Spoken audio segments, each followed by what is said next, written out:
ये देखिए बेटा हिंदी में हमारा टॉपिक है वाक्य विचार। क्या टॉपिक है बेटा? वाक्य विचार। ये देखिए बेटा वाक्य विचार क्या है? वर्णों के सार्थक समूह को शब्द कहते हैं तथा शब्दों के सार्थक समूह को वाक्य। अब देखिए बेटा वाक्य क्या होता है? जैसे मैं कह दूं आपसे राम जाता है, तो ये क्या है बेटा? शब्द। और शब्दों के समूह को जब हम जोड़ देते हैं तो वो क्या कहलाता है? वाक्य कहलाता है। क्या कहलाता है बेटा? वाक्य कहलाता है। क्लियर है? जैसे अशोक स्कूल जाता है, तो अशोक स्कूल और जाता, और ये क्या है बेटा? सब शब्द है। जब बेटा हम शब्दों को जोड़ते हुए चले जाएं तो वो क्या कहलाएगा? वाक्य। क्लियर है बेटा? आगे बढ़िए। फिर इसमें लिखा है वाक्य के कितने अंग होते हैं? तो वाक्य के बेटा कितने अंग होते हैं? वाक्य के दो अंग होते हैं। एक तो होता है बेटा उद्देश्य। क्या होता है बेटा? उद्देश्य। और एक होता है आपका विधेय। तो कौन कौन से दो अंग लगाओगे बेटा आप? एक तो उद्देश्य और एक विधेय। उद्देश्य में कौन आएगा? उद्देश्य में आएगा बेटा कर्ता या कर्ता का विस्तार, या तो केवल बेटा उद्देश्य में क्या लेंगे? कर्ता। क्या लेंगे? कर्ता या कर्ता का विस्तार कहां तक है। फिर बेटा विधेय क्या होता है? विधेय के अंदर आता है बेटा क्रिया, कर्म या क्रिया का विस्तार जहां तक भी होगा, या बेटा कर्म का विस्तार। जैसे यहां लेंगे बेटा आप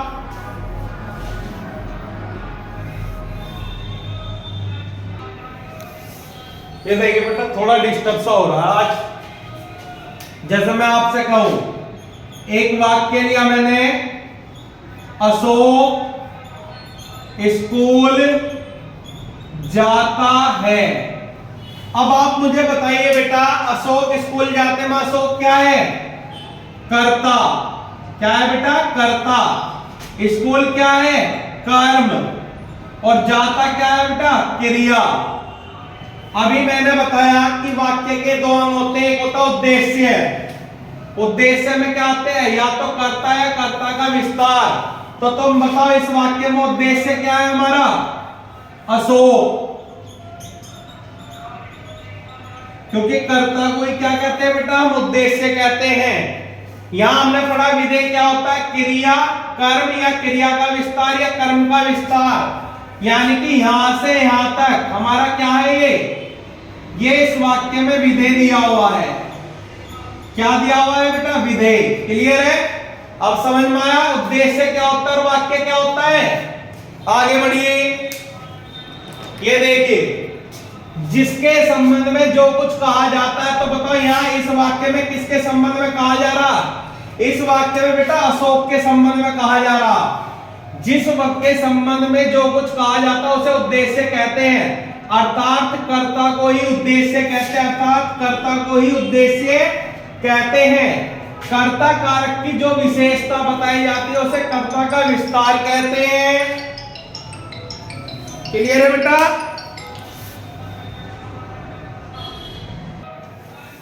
देखिए बेटा जिसके संबंध में जो कुछ कहा जाता है उसे क्या कहते हैं? उद्देश्य। अर्थात कर्ता को ही उद्देश्य कहते हैं। कर्ता को ही उद्देश्य कहते हैं। कर्ता कारक की जो विशेषता बताई जाती है उसे कर्ता का विस्तार कहते हैं। वह उद्देश्य के अंतर्गत आता है। देखिए बेटा यहां लिख रहा मेरा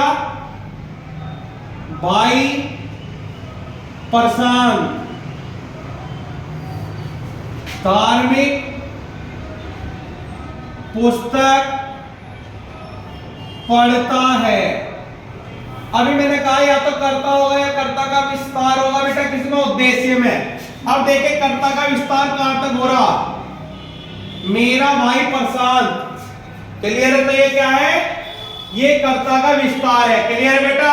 अब विधेय देखिए विधेय के अंदर मैंने बेटा सिंपल भाषा में आपको बताया कि क्रिया कर्म, क्रिया का विस्तार या कर्म का विस्तार होता है। जैसे अशोक स्कूल जाता है तो यहाँ पे बेटा हमारा क्या है विधेय कर्म क्रिया। क्लियर है बेटा। ऐसी सेंटेंस में यहाँ पूछा गया कि विधेय क्या है, तो देखो बेटा मेरा भाई प्रशांत तो क्या था उद्देश्य है, और यहां से यहां तक क्या है धार्मिक पुस्तक पढ़ता है, ये तो हो गया बेटा उद्देश्य यानी कि कर्ता या कर्ता का विस्तार। और यहां से यहां तक ये क्या लिखा हुआ है कर्म क्रिया या क्रिया का विस्तार। क्लियर है बेटा, समझ में आ गया विधेय क्या होता है। तो बेटा आपने बिल्कुल सिंपल नोट में लिखना उद्देश्य में क्या आएगा कर्ता या कर्ता का विस्तार, और विधेय में क्या लिखोगे क्रिया कर्म क्रिया का विस्तार या कर्म का विस्तार। क्लियर है, समझ में आया बेटा। अब यहां देखिए बेटा ध्यान रखना बहुत इंपॉर्टेंट टॉपिक है तुम्हारे यूपी पुलिस के पेपर में, इसी टॉपिक से कम 3 क्वेश्चन बनने हैं। ठीक है, अब देखिए वाक्य के प्रकार किस आधार पर, क्रिया के आधार पर वाक्य कितने प्रकार के 3। अगर आपसे पूछे कि क्रिया के आधार पर वाक्य के कितने भेद हो, तो बेटा क्रिया के आधार पर वाक्य 3 प्रकार के होते हैं। कितने प्रकार के होते हैं 3 प्रकार के। पहले नंबर पे है बेटा कर्तवाच्य, दूसरे नंबर पर आता है कर्मवाच्य, और तीसरे नंबर पर आएगा बेटा भाव वाच्य। क्लियर है, कितने प्रकार होते हैं 3। जैसे हम कर्तवाच्य के बारे में पढ़ेंगे, लिख रहा जब वाक्य में क्रिया का सीधा प्रभाव किस पे पड़ता है बेटा, क्रिया का सीधा प्रभाव कर्ता पर पड़ता है। किस पे पड़ता है बेटा कर्ता पर, उसे कर्तवाच्य कहते हैं। अर्थात क्रिया का लिंग वचन कर्ता के अनुसार परिवर्तन होता है। और बेटा इसके अंदर क्रिया का जो लिंग होगा, क्रिया का जो लिंग होगा वचन होगा, क्रिया का लिंग वचन किसके अनुसार परिवर्तित होंगे, कर्ता के अनुसार परिवर्तित होंगे। किसके अनुसार परिवर्तित होंगे बेटा, कर्ता के अनुसार परिवर्तित होंगे। अशोक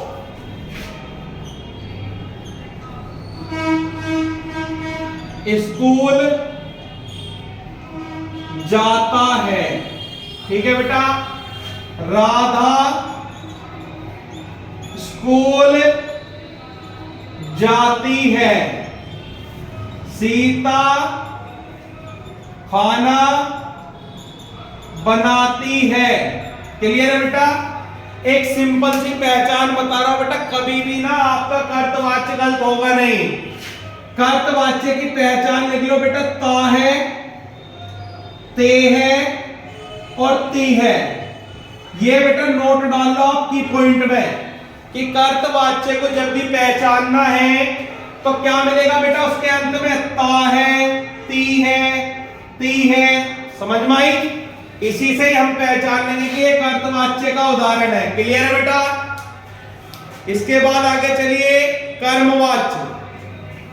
समझ में आई बेटा पहचान, ता है, ते है, ती है। इसके बाद पढ़ते हैं बेटा हम दूसरे नंबर पे आपका कर्मवाच्य।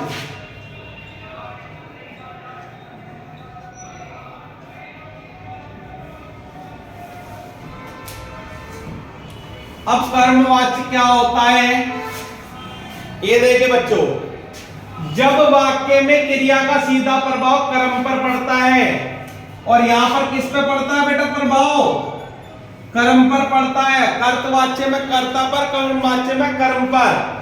अर्थात क्रिया का लिंग वचन, अर्थात क्रिया का लिंग वचन किसके आधार पर परिवर्तित होगा, कर्म के आधार पर परिवर्तन होगा, ना कि कर्ता के आधार पर परिवर्तित होगा। क्लियर है बेटा। यहां देखिए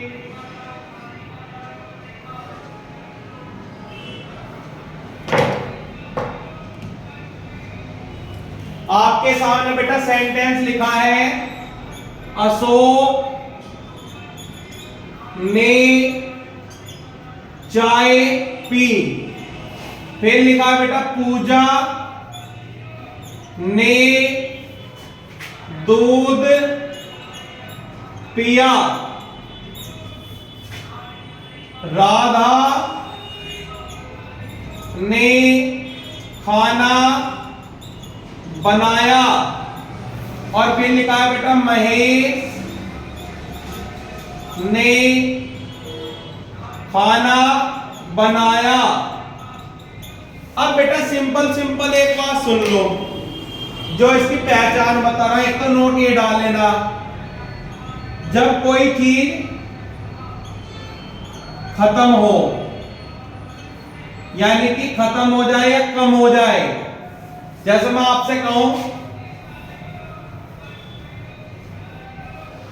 ये देखिए, अशोक ने चाय पी, तो चाय क्या हो जाएगी बेटा, यहां कम हो जाएगी या खत्म हो जाएगी, पहली बात। पूजा ने दूध पिया, तो दूध क्या होगा, या तो खत्म हो जाएगा या कम हो जाएगा। क्लियर है?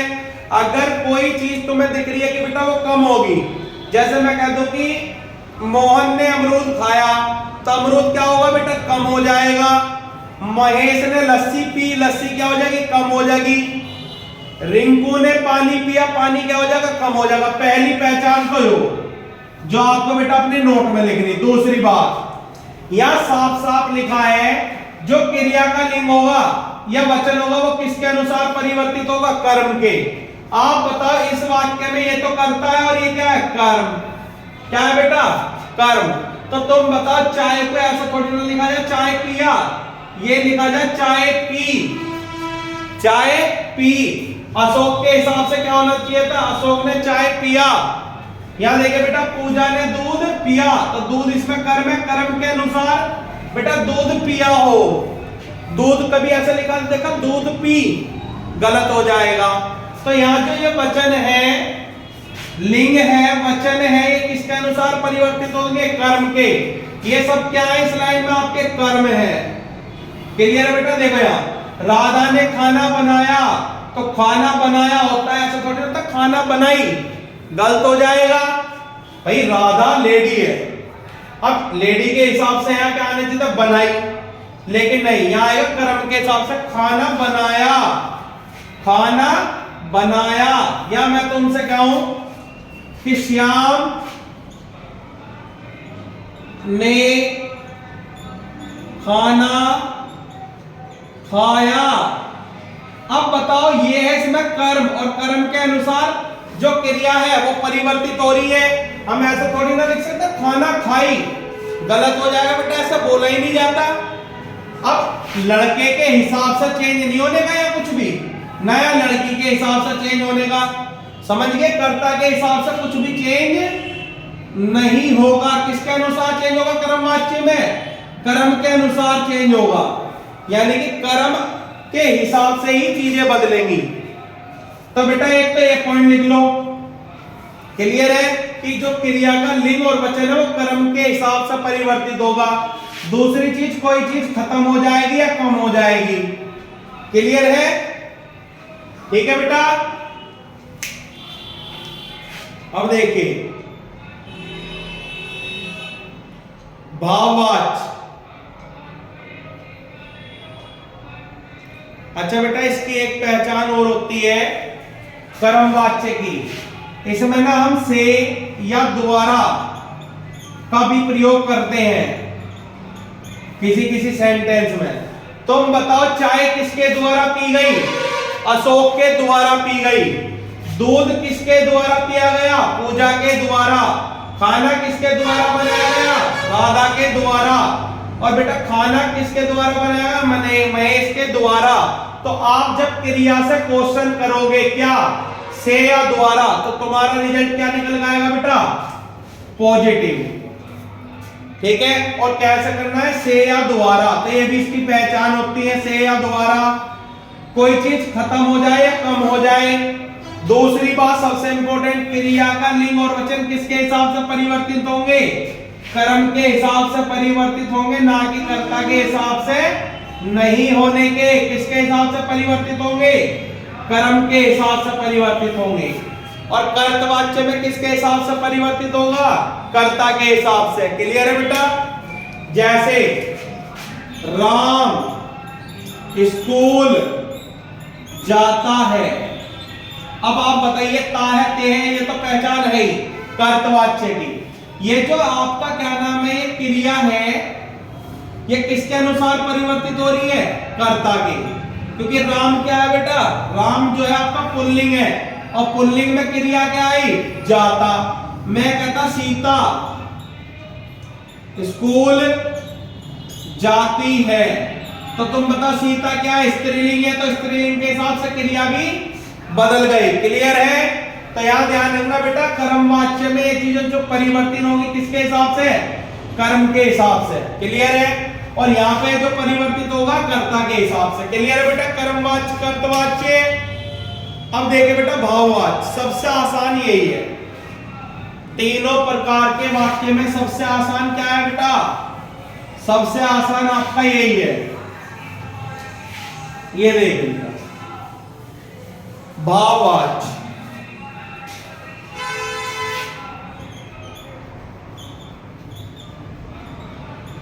ये तीसरे नंबर का है, और बेटा इसकी पहचान बता रहा हूं, इसी से क्लियर हो जाएगा। किसी वाक्य में अगर आपको नहीं मिल जाए तो भाववाच्य का उदाहरण है। क्लियर है? कैसे? जब वाक्य में क्रिया का रूप न तो कर्ता के अनुसार परिवर्तन होता और न ही कर्म के अनुसार। और बेटा जो क्रिया है यार, वो न तो कर्ता और न ही कर्म दोनों के हिसाब से ही परिवर्तित नहीं होगी।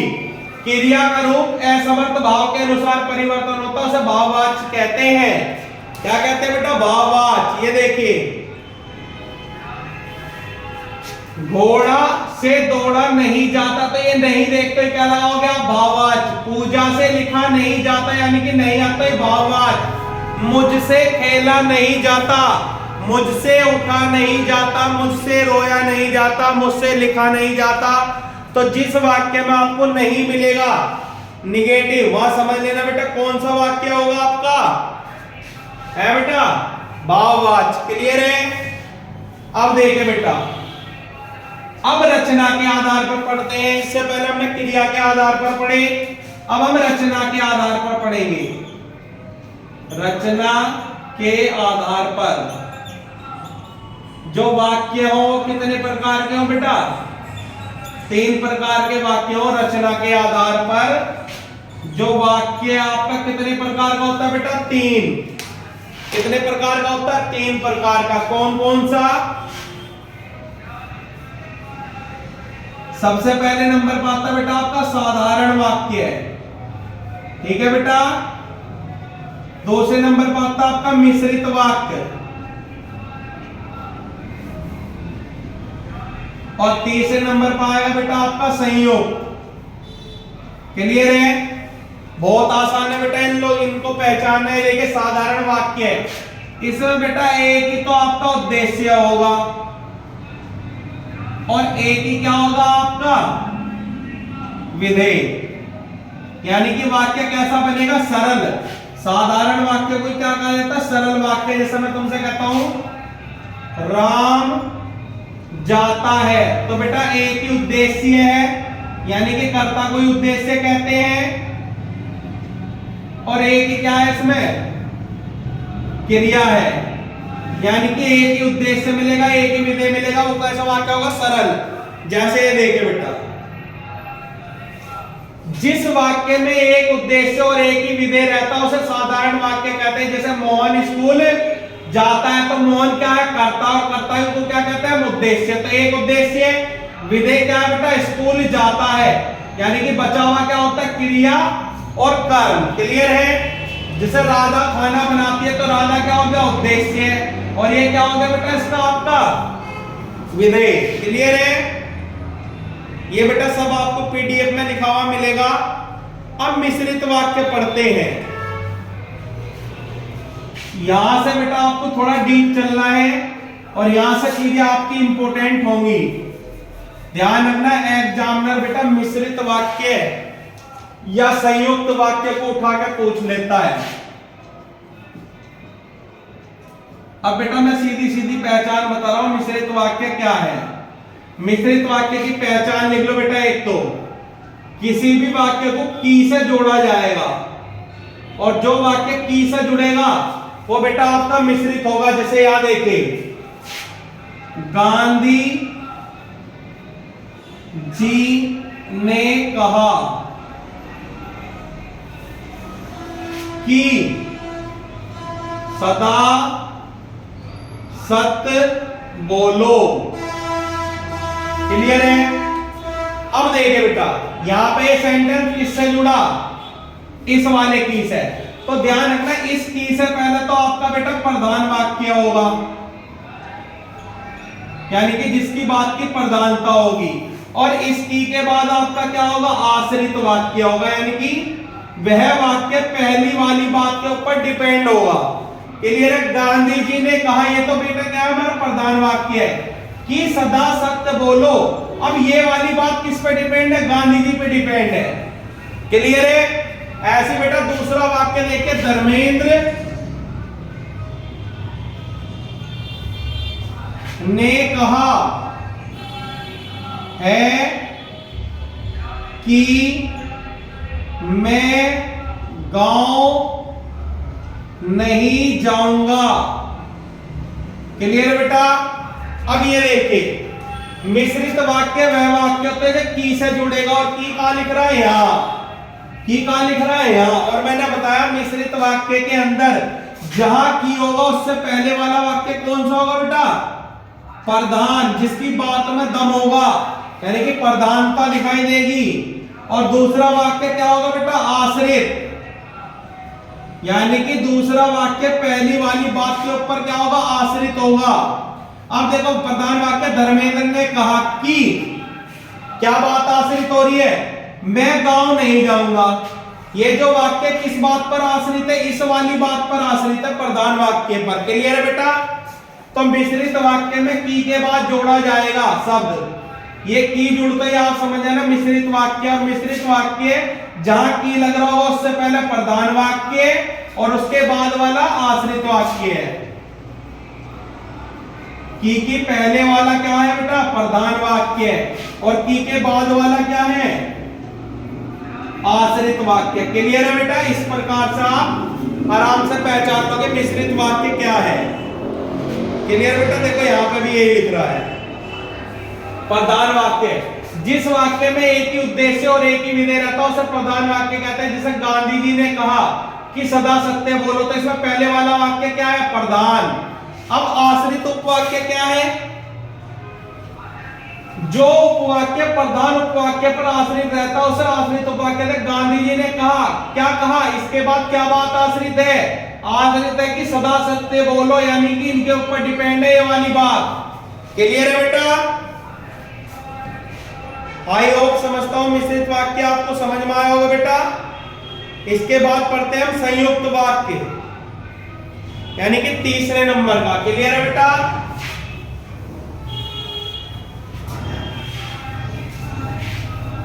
अब देखिए बेटा ये क्या होता है संयुक्त। जैसा कि इसके नाम से ही पता लग रहा है कि संयुक्त मतलब दो वाक्य तो जुड़ेंगे, लेकिन दो तो मिश्रित में भी जुड़ रहे थे। मिश्रित में एक प्रधान भी था और एक आश्रित भी था। अब हम पढ़ते हैं बेटा संयुक्त वाक्य। संयुक्त वाक्य क्या होते हैं, तीसरे नंबर का।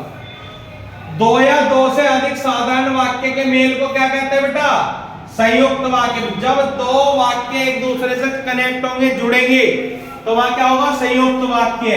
अब बेटा जिन शब्दों से वे जुड़ेंगे उन शब्दों को बोलते हैं संयोजक। क्या बोलते हैं बेटा, संयोजक शब्द। बस इनकी पहचान याद रखनी है आपको। क्या है ये शब्द, तथा, या, एवं, और, किंतु, परंतु, लेकिन, बल्कि, अतः। तो इन शब्दों के द्वारा बेटा आपके संयुक्त वाक्य जोड़े जाते हैं और की लगा के मिश्रित वाक्य जोड़ते हैं। देखो संयोजक शब्द तथा, या, एवं, और, किंतु, परंतु, लेकिन, बल्कि, अतः, जब इन संयोजक शब्दों को हटा लिया जाता है तो साधारण वाक्य, और जोड़ दिया जाता है तो संयुक्त वाक्य। देखो कृष्ण बांसुरी बजाता है, और क्या कर रहा है बेटा, इसमें संयुक्त बना रहा है इसे।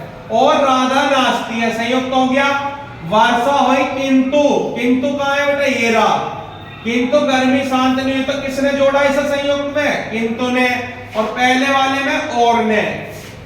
अशोक गया और राम आ गया।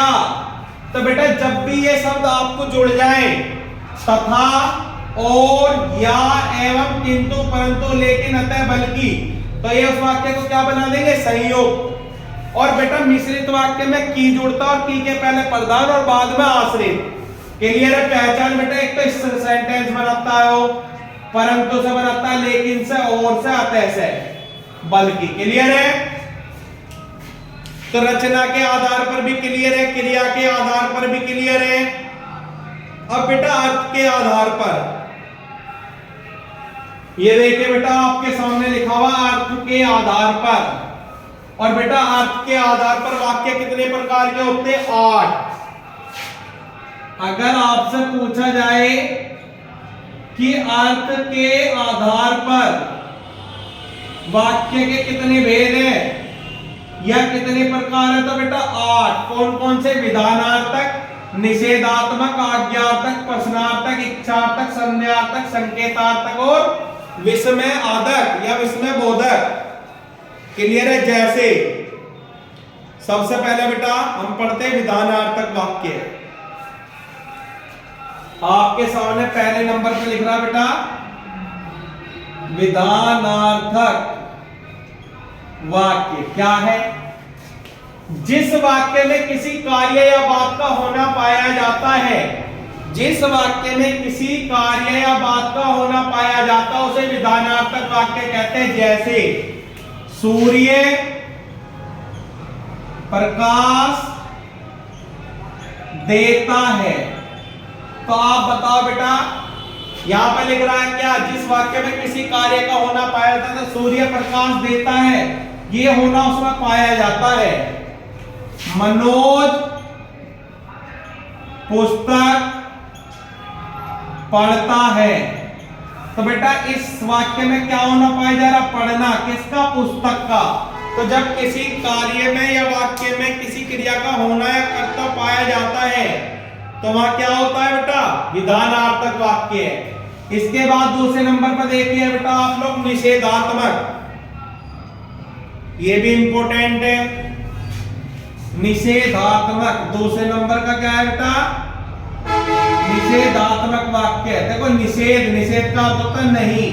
कहीं भी किसी वाक्य में अगर आपको नहीं मिल जाए तो वो निषेधात्मक वाक्य होगा। जैसे जिस वाक्य में किसी कार्य या बात का नहीं होना पाया जाता उसे निषेधात्मक वाक्य कहते हैं। अर्थात वाक्य में नहीं या ना का प्रयोग होता है। देखिए पूजा स्कूल नहीं जाती, अशोक काम नहीं करता। तो जिस वाक्य में ये वाला शब्द मिल जाए तो क्या होगा, निषेधात्मक। क्लियर है बेटा? अब पढ़िए नेक्स्ट थर्ड। तीसरा है आपका आज्ञार्थक। तीसरा वाक्य क्या है बेटा आपका, आज्ञार्थक।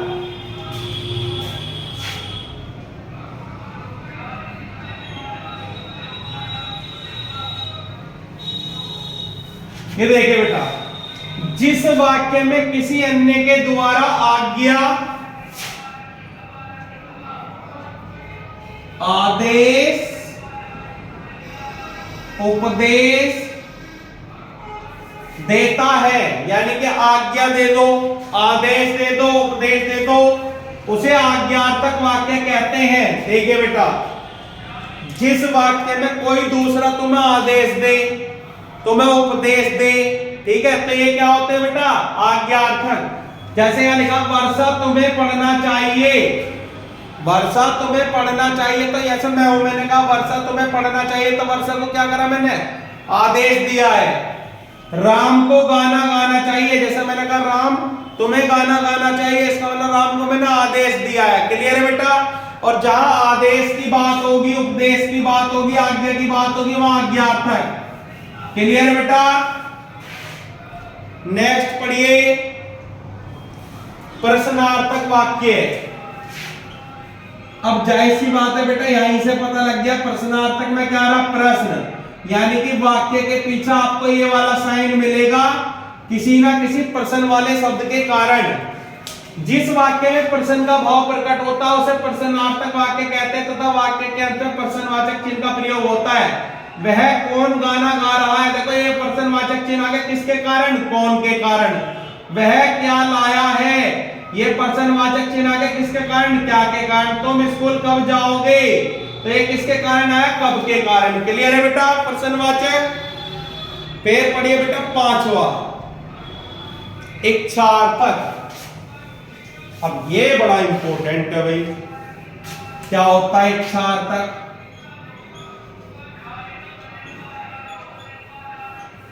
इच्छार्थक वाक्य में यहां दिखाई देगा बेटा इच्छा। अब तुम इच्छा किसी के सामने जाहिर करोगे, या ऐसा बोल लो बेटा इच्छा तो जाहिर करोगे। अब कैसे करोगे, किसी चीज को पुकार के या बता के, जब तो इच्छा जाहिर की जाएगी।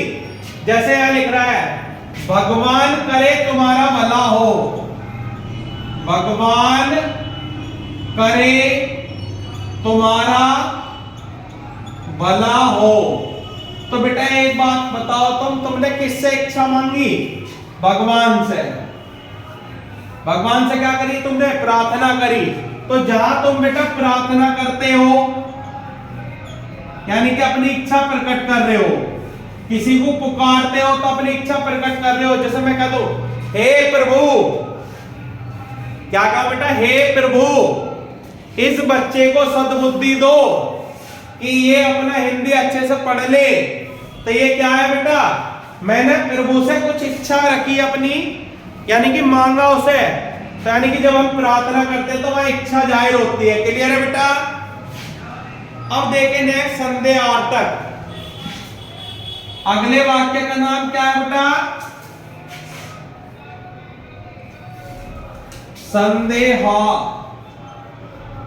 संदेहार्थक वाक्य। अब देखो यहां नाम क्या क्या लिख रहा, संदेह, यानी कि यहां डाउट बना रहेगा।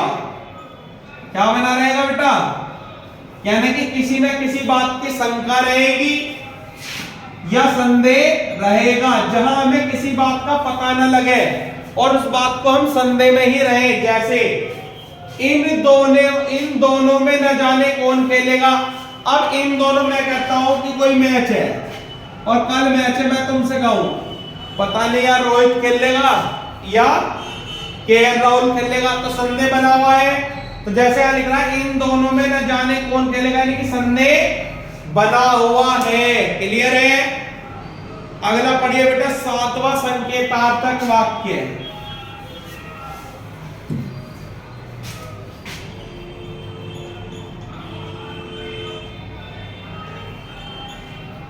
संकेतार्थक में बेटा संकेत होगा।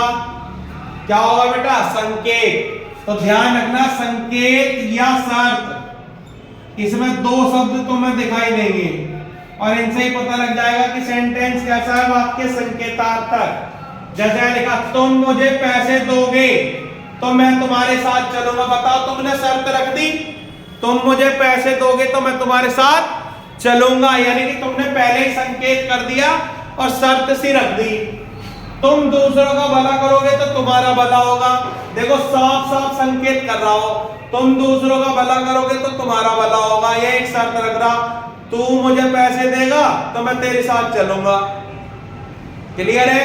या तू मुझे मैथ के क्वेश्चन बताएगा ना तो मैं तुझे हिंदी के बताऊंगा। समझ में आई बात। एक तरीके से शर्त रख देते हैं। और लास्ट है बेटा आज का हमारा टॉपिक कंप्लीट भी है, विस्मय बोधक वाक्य। विस्मय बोधक वाक्य। 20 में गलत लिख देगा मैंने, अरे 2 बार आ गया, चलो सही कर।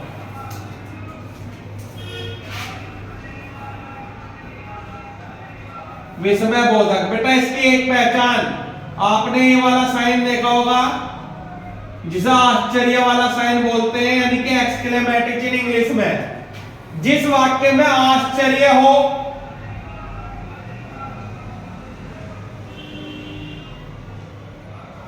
हर्ष हो यानी कि खुशी, ठीक है बेटा, शोक प्रकट कर रहे हो या दुख का भाव हो, तो वहां पे बेटा कौन सा साइन लगता है? ये वाला विस्मय आदि बोधक साइन।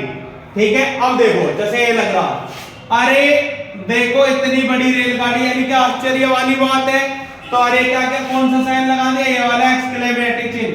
हे भगवान, ये देखिए ये एक्सक्लेमेटिव चिन्ह लग गया, हमारी रक्षा करें। तो इन वाक्य में बेटा ये चिन्ह मिलता ही मिलता है। ये चिन्ह बेटा पुकारने के लिए भी प्रयोग होता है, ध्यान रखना। क्लियर है? जैसे यहां लिख रहा है हे भगवान हमारी रक्षा करें। क्लियर है बेटा? ये बेटा हमारा हिंदी का कौन सा टॉपिक है? नोवा, जिसका नाम है वाक्य विचार। और इससे पहले बेटा मैंने 8 टॉपिक आप लोगों के डाल दिए हैं, और आप लोगों के अच्छे बेटा कमेंट और आप लोगों का प्यार भी बहुत अच्छा है इन वीडियो को देखने के बाद। और हमें भी एक ऊर्जा मिलती है कि भाई बच्चे देख रहे हैं वीडियो और उसे फैला रहे हैं दूसरी जगह। ठीक है बेटा?